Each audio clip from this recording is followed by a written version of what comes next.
going on, guys? My name is Dallas, and as you may or may not know, I work with former athletes to help them reach their second prime. So I kind of wanted to get on here and riff a little bit about body recompositions and why I think former athletes should focus more on that than anything else. And reason for that is because it's something that's come up a lot in a lot of my coaching calls and just people I'm talking to are looking to get back in shape. But I also feel like it's something that people don't talk about enough. Usually when you see a lot of fitness content, it's really catered towards general weight loss, and maybe it comes across as a little generic. And I feel like there's nobody really speaking to you guys. So hopefully by the end of this video, not only do you feel understood and you're very clear on your next action steps, but you hopefully have built a strong case for why I feel like former athletes don't necessarily need to focus on weight loss, but they need to focus on body recomposition. So this training is going to be for you if you've played high school or college sport 5 to 15 years ago. You know, a lot of guys reach out to me and they're like, hey man, I see you work with former athletes. I don't know if I fit your build. And they think that because they didn't go D1 in football or play in the NFL, that means they're not a former athlete. Hell, I wasn't even playing at that level. I mean, a lot of the clients I work with have played at higher levels than me, man. At best, I played high school football and track. I was decent, but I didn't really get into powerlifting and taking my transformation very seriously until I got to college. So don't get so caught up in thinking that, hey, this stuff doesn't apply to you just because you didn't play at a certain level. It's more so about the mindset that you learn from playing sports, the discipline you have, and just the way that you guys think. That's really who I'm speaking to here. This is going to be for you if you still lift, but you don't look like you do. So maybe you're not super overweight, right? Like maybe you don't have 50 plus pounds to lose, but maybe you're sitting around 20% body fat, maybe a little bit more, maybe a little bit less, and you're working out consistently. Maybe you're not even consistent. Maybe you're on and off with it, right? But you feel like you don't look like you work out. Like you don't look terrible. No one would call you out for looking crazy or anything like that, but you don't feel like you're getting what you can out of this process. You don't look your best, and I know you want to get back to that. And one feedback I hear a lot from the guys that I work with and guys that I've worked with in the past is like, damn, for all the work that I'm putting in, I feel like I should look more the part. I feel like my results should show a lot more based on the work that I'm putting in. So if that's you, this training is definitely going to be for you. It's for you if you keep stopping and starting programs because you feel like the progress isn't happening fast enough. So, and lastly, it's going to be for you if you want to feel like yourself again. Again, you're not just trying to lose weight on some general weight loss type stuff. Like you want to actually put on muscle and look a certain way. You want to look and feel how you did when you played ball. You want to have that confidence. You want to have those routines back. Again, feel like yourself, but you want to look the part too. You don't want to just lose weight and then be skinny fat, right? So this is going to speak to that person. And before I dive into everything, I want to talk about the lie that you've been sold. I think a lot of general weight loss content, and again, that's why I make the content that I do, speaking to the audience I speak to, because I feel like it's underrepresented. Like I haven't seen any other coaches talking to former athletes.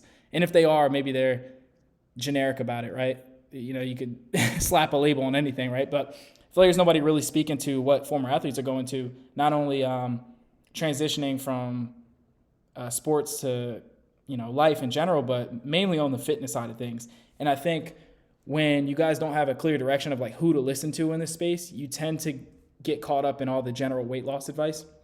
And the lie you've been sold is that you need to lose 20 pounds in order to get your dream physique. And you may have tried that. You may have lost more than that in a short amount of time, and then you realize you didn't look the way you wanted to, or you had to do something very extreme to get there. So that advice works for a lot of people based on their goals, but for you specifically, the former athlete, the guy who's built muscle in the past, the guy who probably has goals of looking better than the next guy. There's nothing wrong with saying that. You know what I mean? This advice isn't necessarily going to apply to you. There may be a point where you do have to focus on fat loss or weight loss in general, but that's not the entirety of the process. Different things are going to apply at different seasons. So I wanted to talk about this picture real quick. So I'm not going to get into my whole transformation story. I mean, I have other content for that, but long story short, I was a hard gainer. I was 70 pounds in high school, and I didn't reach 100 pounds on the scale until I graduated high school. So I was always very small and trying to put on muscle. Now, I never really struggled with my fitness. I've always been in sports, and I've always been active, and I've always cared about working out because I was so small. I was always living in the gym. Even if I wasn't seeing results, I always prioritized my fitness. So I never had an issue with staying consistent or caring about this. So that's not really my story. Maybe other fitness coaches have had this crazy oh, I was at my rock bottom and then made a transformation. That was never me, and I don't want to lie about that either. So, it's always been a priority for me. But the reason I bring this specific picture up is, although I was very unhappy with my physique at 70 pounds when I first started, in my adult life, this picture on the left is the most unhappy I was in my adult life. So I wanted to like really focus on that because I think it applies to the lesson here. So in these pictures, I'm the same weight with a completely different body composition. So this picture on the left was during COVID. As many of you know, the gyms shut down. So there was a few months where I wasn't like really lifting, doing push-ups at home and body squats at home isn't the same. Eating takeout all the time and just letting the diet slip. It compounds, man. Like pretty much what happened is I lost muscle and gained a little bit of fat around my midsection too. And although nobody would look at it and say, wow, this guy's like really out of shape or overweight, I knew in the back of my mind it wasn't to the standard that I could be. And like even before that, I feel like before COVID, I had looked a lot better. And then coming out of it, I looked better once I was able to get back into my routine. So I say all that to say, man, like that's my before picture at my rock bottom, if you want to call it that, in my adult life, like the time I was the most unhappy with my physique.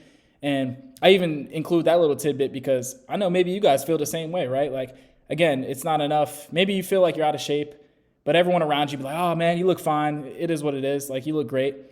I would love to have your before picture, whatever they're saying to you, but you still feel like there's another gear you can tap into because you're comparing yourself to your best back in the day. So it's kind of fucking with your head because no one's holding you accountable outside of yourself because they don't even see that you have another gear that you can get to.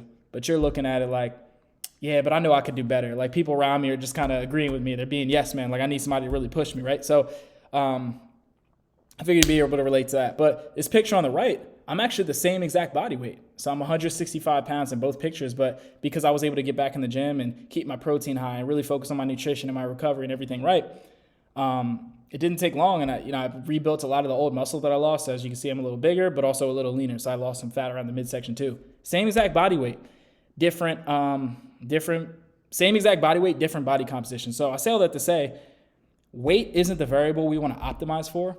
Body composition is. And I talk to a lot of guys on the phone all the time, and you guys are so conditioned to think, oh, I got to lose 15, 20 pounds. I know y'all don't care about the number on the scale. You just want to look and feel better. And if that means, hey, I only lost 5 pounds, but I'm way more jacked, I know you're not going to be mad at that. So the weight, it can be important. It's a good metric to track sometimes, but it's not the main thing we want to optimize for. Body composition is. So what is a body recomp? Body recomp, very straightforward. It's when you're losing fat and building muscle at the same time, simultaneously, right?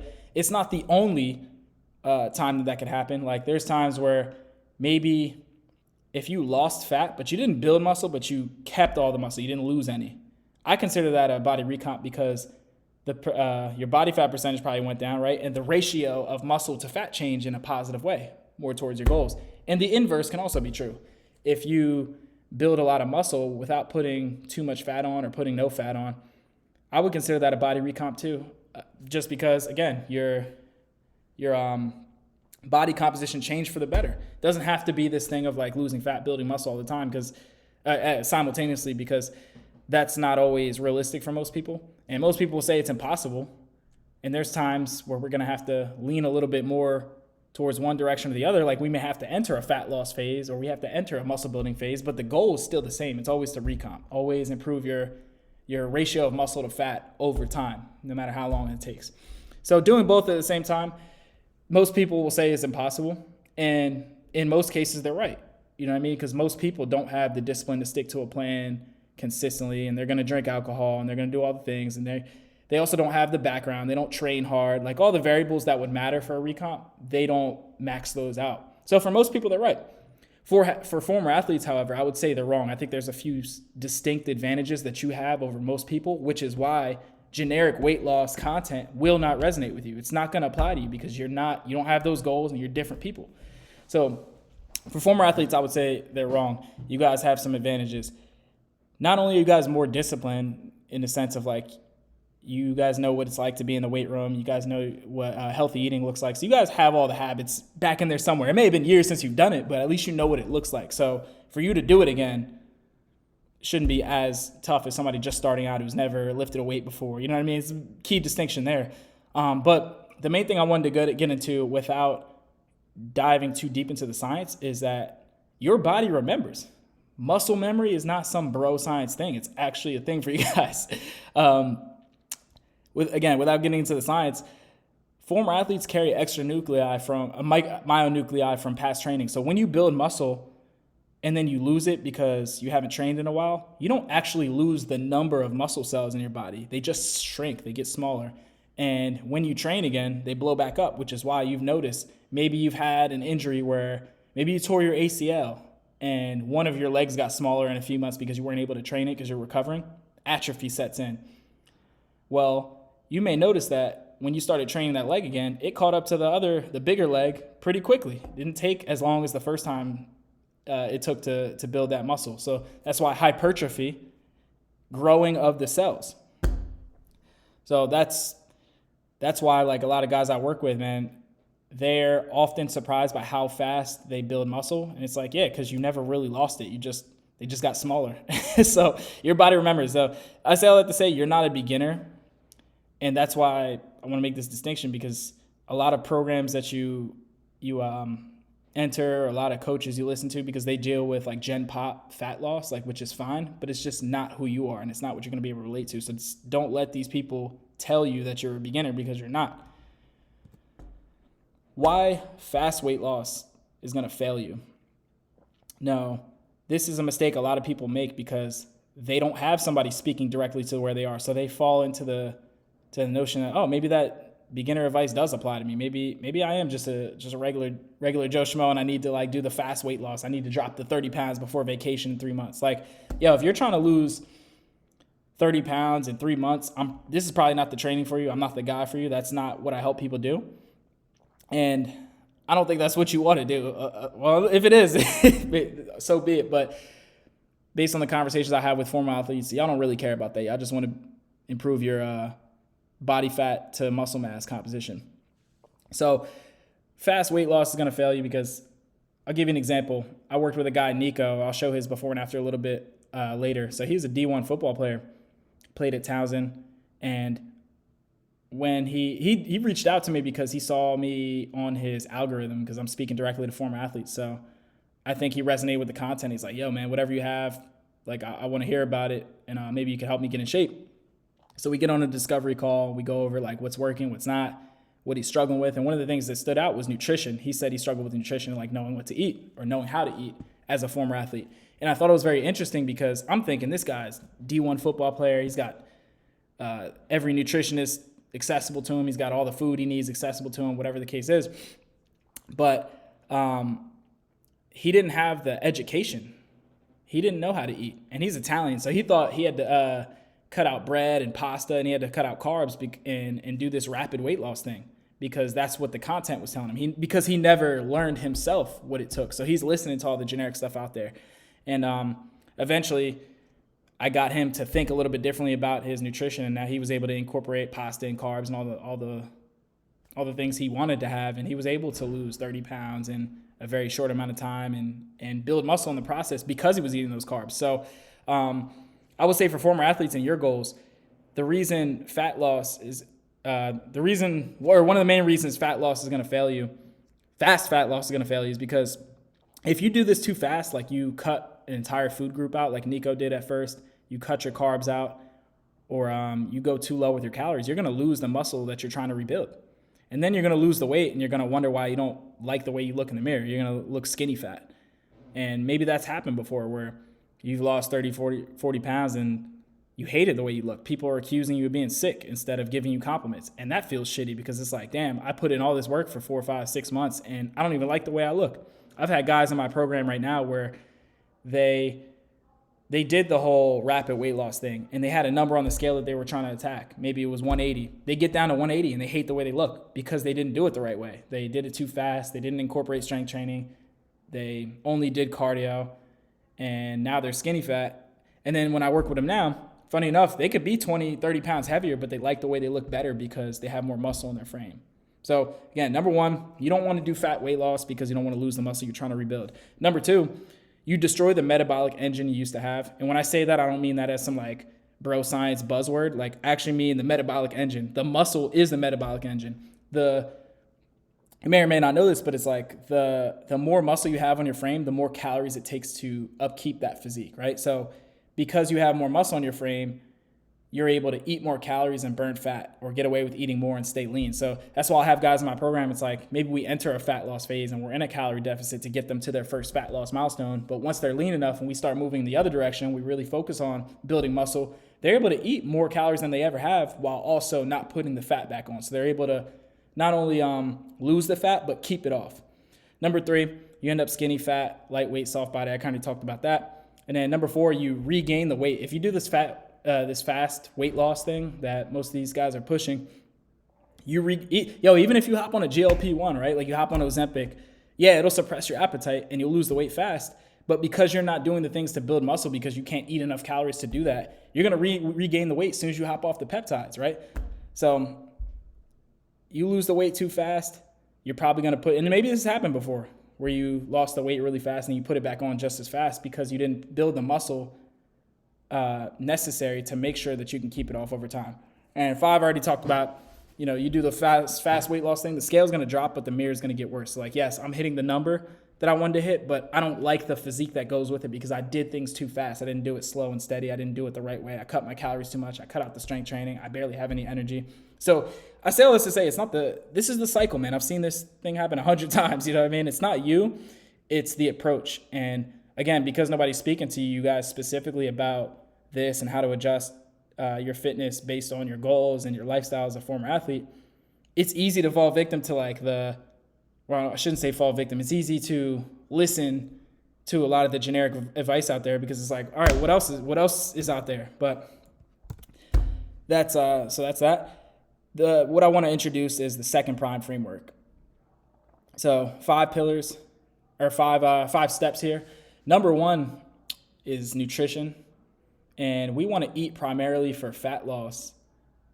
And we want to get you in a moderate calorie deficit so that you're losing about a pound or 2 a week, nothing extreme. I don't need you eating 1,000 calories a day. I don't need you cutting out entire food groups or anything like that, nothing extreme. I need you eating for fat loss so that you can lose a little bit of fat while also keeping the muscle that you're building. I need you to be able to eat enough to train hard to be able to make that possible. So number 2 is train. We want to train for muscle building. Something strength focused 3 times a week minimum. I have in my program, guys are typically not spending more than 3 to 5 hours a week in the gym in order to see the results they want.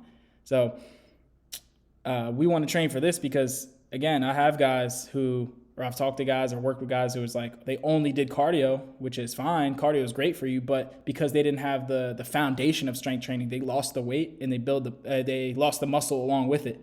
So we want to make sure that, and it is a common misconception that, hey, while I'm in a fat loss phase, I need to do cardio and more cardio or only cardio. And then when I'm trying to put on muscle, then I'll focus on the strength training. And I think that's the wrong way to go about it because you're leaving money on the table that way. And you're not building towards your future if you're doing it that way. You want to be doing strength training all year round. Doesn't mean don't do cardio. Doesn't mean don't focus on your other goals. But at least 3 times a week has got to be the standard if you want to have a body recomp the way you want to. Number 3 is protein. At athlete levels, I'd say safely a gram per pound of body weight is a good rule of thumb. Now, if you're 250, 300 pounds, you don't need that much protein. You don't need 250, 300 grams of protein a day. You're probably good close to 180 to 200. But if you're in that middleweight, lightweight kind of category where it's like maybe you're 25% body fat and you're sitting at 230, 240, you're probably good close to a gram per pound of body weight. And notice how when it comes to nutrition, I'm not throwing all these fancy concepts at you, meal timing and no carbs after 6 and supplements and all this crazy stuff. Keeping it simple, man. Not to say those things don't matter. They have a time and place, but the foundation is going to be making sure you hit your protein so that you can, when you're in a fat loss phase, you're still building as much muscle as possible, if not preserving it. Recover like a pro. Take care of your sleep, your stress, your walking. I don't care how hard you're training and how well you're eating. If you're sleeping 4 hours a night because you're up late working or, you got a toddler you got to look after, shit happens. But we've got to make that a priority. And even if that means we got to take a look at your schedule and how you're literally managing your priorities and your time and see what we can delegate, see what we can get rid of, see where we can get rid of the doom scrolling and the distractions and find that time to make sure that you're going to bed on time so that you can actually get the most out of this process. And then number 5, track.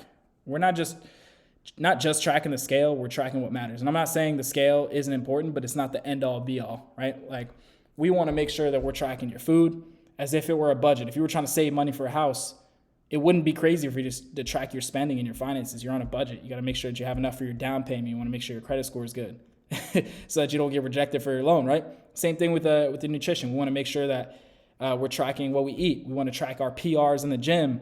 We want to track progress pictures. We want to track body measurements, like things that let us know we're progressing outside of just the scale. Because again, when it comes to body composition, the scale is going to play tricks on you. The scale may not move for 2 weeks, but you may be building muscle and losing fat at the same time, and you just don't realize it. So we got to track a lot of things. Maybe we track your sleep, we track your blood pressure, we track your heart rate.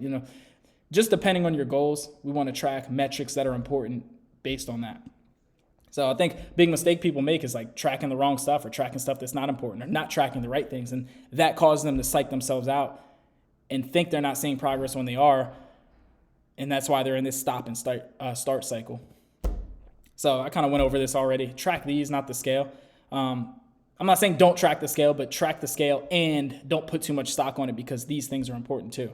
So waist circumference, like I said, if your waist went down an inch and your arms grew an inch, but your weight didn't change for a month, it means you built muscle and lost fat. That's good. Sometimes when guys in my program get discouraged that the scale isn't moving, I'm like, hey man, didn't you hit a PR on your bench press? Like, we got to look at that on a weekly basis. Even if it is only 5 pounds, that's good progress. Progress pictures. Looking in the mirror, it's like you're not going to notice these things. Your wife sees you every day, kids see you every day, coworkers see you every day. But taking that side-by-side picture a month from now, you may look a little different. You didn't even realize it. Clothes fitting differently. Oh, my polo shirt at work is hugging me around the bicep. It's getting a little baggy around the waist. I may have to size down. Oh, the weight didn't change though, but my clothes are fitting better. How you're feeling on a daily basis. Do you have more energy? Are you in a better mood? These are all like signs that what we're doing to achieve the body recomp is working. So, it takes time to see progress. I mean, these timelines aren't set in stone. I mean, the first 1 to 2 weeks is really people just getting acclimated to routines. I mean, of course, you're going to be sore if you haven't been working out and that now you're in the gym 3, 4, 5 times a week for an hour. You're adjusting to what you're doing. You're not going to see progress that quick. Week 3 to 6, maybe you're starting to add weight to your lifts in the gym. You're noticing that you're feeling stronger. You're getting into a routine because you're building on what you did the week before. 6 to 12, week 6 to 12, you may notice, I got a little definition in my shoulder. You're not where you want to be yet. You're not ripped up with a 6-pack yet, but you're starting to notice the little changes. Okay, belt loop. I had to use an extra, I had to go up a belt loop. You might be on the last one of your thing. You had to poke another hole in it, right? Like just little wins that we see along the journey, like seeing some progress, but not where you want to be yet. And week 12 to 24 and onward, you may not be at your goal weight yet. You may not be at your goal physique yet. That's fine, but at least you're back in rhythm. You're starting to notice some visible progress at that point, 3 to 6 months in. That's definitely expected. And you're in a routine, you've got momentum, and you've at least set the foundation for like the next phases. So it takes time. Sometimes it takes 1, 2, 3 years to see your dream physique. It's always a refinement process, but at least this is a good foundation for you. It's, I don't care so much about like losing 30 pounds in 3 months. This isn't, I don't work with people who want to be in some like 90-day magical transformation. Oh my God, my life is going to change in that time frame. To me, that's not realistic. And I feel like I'm lying to you if I tell you otherwise. I care about a sustainable transformation, something where once you lose the fat, you can keep it off. And it's not this thing where you're going to do it for 30 days, 60 days, 90 days, and then fall off. Like, that's not what I'm about. So why would I do the Prime method? Why this works when nothing else has? Because most programs are going to fail because they treat you like a beginner. You probably feel that now where like you see all this fitness content online and it's like, okay, I don't know who else to listen to. I know this doesn't resonate with me, but I also don't know who else to listen to. So it's like, I guess I should listen to this guy. They're saying eggs are bad one day, then the next day they're saying eggs are good, and then seed oils are bad, now they're good, right? It's like all this conflicting information, but they're treating you like a beginner. And they're going to tell you how to lose weight, but they're not going to tell you how to actually do a body recomposition and look the way you want to look to. And they're also going to ignore your identity. They're not talking to you like a former athlete. They're talking to you like some guy who just, no shade on Orange Theory, but just some guy who walked into Orange Theory like it's his first day on the job, right? They don't know that you have this background of playing sports at a high level, or even if it wasn't at a high level, you just have the discipline and you have the mindset of an athlete. And to bring the best out of you, you probably need to be treated as such. We don't want to ignore that. So I think this works because, I'm meeting you where you're at, treating you like an athlete, not talking down to you like a beginner. We're going to focus on building muscle, and the fat loss is going to be a proponent of that. We're not just focusing on weight loss for the sake of weight loss. We're going to really build a foundation so that you build a muscle. And even if you lose less total weight, at least you're happier with your physique. Again, we're focused on the body composition and not just the number on the scale. Running on structure, not willpower, not discipline. It's like, how many times have you been told by some hard-nosed fitness guru or some content you see online, oh, you just got to want it more? Well, hey, man, sometimes it's not about wanting it more. Sometimes it's just about like having the right structure based on where you are in your life now. 5 mistakes former athletes make: eating clean without tracking it. I mean, how many guys in my program, I could name a bunch of guys in my program right now where it's like, they audited what they said they weren't making progress in the gym or with their physique. And when I audit what they're eating, they were eating clean, but they were eating too much at the expense of eating clean. They thought because I'm eating avocados and I'm eating nuts and I'm eating healthy stuff that I can eat as much as I want of it. And once I had them tracking their food, they realized that wasn't actually the case. Number 2, doing old conditioning style workouts. Nothing wrong with like running or anything like that, but it gets to a point where we're not doing any strength training along with it. Dude, your goals are different now. You're not trying to go to the league. We got to account for where you're at now. So you may find that, you're doing all the classes and you're getting winded and you're sweating and you're out of breath and you're sore the next day, but you're not building the muscle to go along with the physique that you want. Cutting calories too hard, too fast. I mentioned that earlier. And then number 5, like comparing yourself to Instagram aesthetic guys. Like nothing wrong with like having a goal physique, but when it gets to the point where you're comparing yourself to the 21-year-old fitness influencer who this is what he does full time. He doesn't have a 2-year-old. He doesn't work 60 hours a week in his business or in real estate or in sales, whatever. We're kind of missing the plot. And I know these are the guys. This is the content you guys watch, and that's the problem. So, a lot of these guys, it's good lighting, it's Photoshop, it's peptides and steroids. Like, again, it is what it is. I'm just calling it what it is. Real results, real guys. So this is Nico, former D1 lineman. This is a 4-month recomp. So he came to me. You see he's got a little bit of muffin top here, but now he's not only lost the muffin top, but now he's got more muscle. And this is a 30-pound transformation in only 4 months because he had the football background. Nathan, I included the back shot here, pause, because I think that was more of the powerful transformation in his physique. So he works in real estate. He's got kids. He's got a wife.